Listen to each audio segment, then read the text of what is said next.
এই আন্দোলন একটি সরকারি বিশ্ববিদ্যালয় থেকে শুরু হলেও এই আন্দোলন কোনোদিন শুধু একটি বিশ্ববিদ্যালয়ের আন্দোলন ছিল না।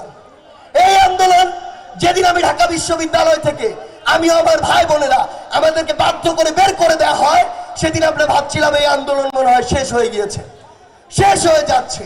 কিন্তু তারপরে আমার প্রাইভেট বিশ্ববিদ্যালয়ের ভাই বোনেরা, স্কুল কলেজ মাদ্রাসার ভাই বোনেরা যেভাবে ঐক্যবদ্ধভাবে এই 17 তারিখে প্রতিহত করেছিল, এই 15 তারিখে আবার নতুন করে নেমেছিল, এই 16 তারিখে যখন তারা ওইভাবে আবার জীবন দেওয়ার জন্য প্রস্তুত হয়েছিল, তখন এই আন্দোলন নতুন করে আবার শুরু হয়েছে। এই আন্দোলনে প্রত্যেকেরই তার জায়গা থেকে সর্বোচ্চ অবদান রয়েছে।